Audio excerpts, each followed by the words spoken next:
If you want to clean up Microsoft Edge and remove an extension you no longer need, this video is for you. In the next few minutes, I'll show you exactly how to uninstall extensions in Microsoft Edge browser in the fastest and easiest way possible. This is perfect if an extension is slowing down your browser, causing issues, or you simply don't use it anymore. And if this tutorial helps you out, make sure to hit that like button and subscribe for more helpful tech guides just like this.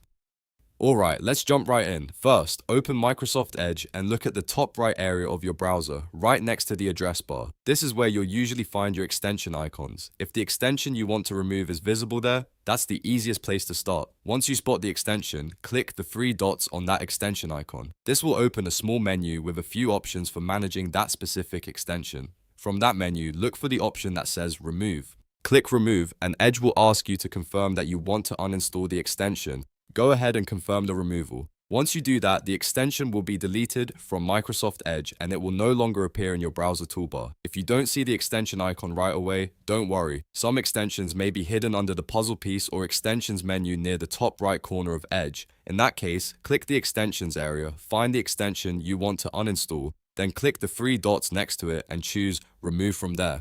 The process is still the same, just from a slightly different menu. After removing the extension, it's a good idea to make sure your browser feels normal again. You can refresh the page or restart Edge if needed, especially if the extension was affecting performance or changing how websites loaded, and that's really all there is to it. You've now learned how to uninstall extensions in Microsoft Edge browser in just a few simple clicks. This is one of the quickest ways to keep your browser clean, organized, and running smoothly. If this video helped, please don't forget to like the video and subscribe to the channel for more easy software tutorials, browser tips, and step-by-step how-to guides. Thanks for watching, and I'll see you in the next one.